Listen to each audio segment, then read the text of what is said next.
टुनटुनी की मौत के बाद कालू बहुत दुखी और अकेला हो जाता है। उसके दो बच्चे थे, पिंकी और गोलू। वो दोनों अपनी माँ के जाने के बाद बहुत दुखी थे। इस तरह तो मेरे दोनों बच्चे पागल हो जाएंगे, अंदर ही अंदर उनका दम घुट जाएगा। मुझे कुछ भी करके इन्हें इन सब से बाहर निकालना ही होगा, नहीं तो ये अपनी जिंदगी में आगे नहीं बढ़ पाएंगे। ये सोचकर कालू अपने बच्चों के साथ सुंदरवन जंगल के लिए निकल जाता है, जहाँ उसका पुश्तैनी घर था। तभी उसके दोस्त बंटी की वीडियो कॉल आती है। पिंकी कॉल रिसीव करती है और कालू कहता है, अरे कैसे हो दोस्त? एक्चुअली मैं अभी बच्चों के साथ सुंदरवन जंगल के लिए निकला हूँ। ओह अच्छा, सही है यार, उनका मन भी बहल जाएगा। वैसे तो कौन से रास्ते से जा रहा है? तभी पिंकी बैक कैमरा करके बंटी को रास्ता दिखाती है। ये देखकर वो चौंक जाता है। यार तेरा दिमाग तो सही है ना? क्या तुझे अपनी जान प्यारी नहीं है? अरे यार ये कौन सा रास्ता ले लिया तुमने? क्यों, क्या हुआ? बहुत देर हो रही थी तो मैंने ये छोटा सा रास्ता ले लिया। अरे ये वही रास्ता है जहाँ एक भूत या चिड़िया की आत्मा भटकती रहती है। क्या यार तू भी, ये सब कौन मानता है आज के जमाने में? भगवान करे मेरी बातें गलत हों। भाई वैसे संभल कर जाना प्लीज। कालू बंटी की बातों पर ज्यादा ध्यान नहीं देता और अपने बच्चों से कहता है, बच्चों तुम दोनों बंटी की बातों को सीरियस मत लेना, ऐसा कुछ भी नहीं होता बेटा। कालू थोड़ा सा आगे जाता है। हवा जोर से चलने लगती है। पिंकी को एक चिड़िया नजर आती है। वो पलटकर देखती है तो उसे कोई भी नजर नहीं आता। तभी उनकी गाड़ी से एक चिड़िया टकरा जाती है। कालू बुरी तरह घबरा जाता है। पिंकी गाड़ी से निकलकर उसके पास जाती है। देखती है कि उस चिड़िया की शक्ल टुनटुनी की तरह थी। मम्मा, भाई हमारी मम्मा वापस आ गई है। पिंकी उस चिड़िया को अपनी गाड़ी में बिठाकर अपने साथ ले जाती है। बेटा ये आपकी मम्मा नहीं हो सकती हैं, वो इस दुनिया को छोड़कर चली गई हैं। नहीं डैडी, ये हमारी मम्मा ही है। भगवान ने हमारे लिए इन्हें वापस भेज दिया है। कालू अपने मन में सोचता है, ये चिड़िया तो हूबहू टुनटुनी की तरह ही दिख रही है। चलो कोई नहीं, कम से कम मेरे बच्चों की दिमागी हालत तो सुधर जाएगी।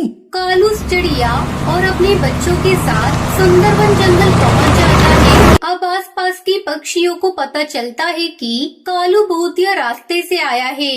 वो उससे बोलते हैं, बेटा तुम्हें वहाँ से नहीं आना चाहिए था, इन छोटे छोटे बच्चों को लेकर। काका आखिर ऐसा क्या है उस रास्ते पर? बेटा उस रास्ते से जो भी आता है हादसे का शिकार हो जाता है। कहते हैं उस रास्ते पर एक भूत या चिड़िया की आत्मा भटकती रहती है, और जो भी पक्षी उस रास्ते से जाता है वो आत्मा उसके घर वाले की शक्ल लेकर उनके घर चली जाती है और बाद में उनके घर को तबाह कर देती है। बेटा यह आत्मा बहुत शक्तिशाली है और बरसों से ये खूनी खेल खेल रही है, इसीलिए तो कोई भी पक्षी उस रास्ते से आता जाता नहीं। ये सब सुनकर कालू के होश उड़ जाते हैं। मेरे घर में जो चिड़िया है, कहीं वो भूतिया चिड़िया की आत्मा तो नहीं? अगर ऐसा है तो मेरे बच्चों को क्या होगा? कालू भागता हुआ अपने घर जाता है और उस चिड़िया से कहता है, मेरे बच्चों से दूर रहो, मुझे पता है तुम भूतिया चिड़िया की आत्मा हो। नहीं साहब, मैं गरीब विधवा चिड़िया हूँ। मैं आपको कहाँ से भूतिया चिड़िया की आत्मा दिख रही हूँ? मुझे अपने घर में थोड़ी जगह दे दीजिए साहब। बेकार में ही मैं इन पक्षियों की बातों में आ गया, तुम तो बेचारी गरीब चिड़िया हो। कालू उसे अपने घर में रख लेता है। कुछ दिनों तक सब ठीक रहता है, लेकिन एक दिन वो चिड़िया पिंकी के कपड़े कैंची से काट रही थी। तभी कालू से देख लेता है।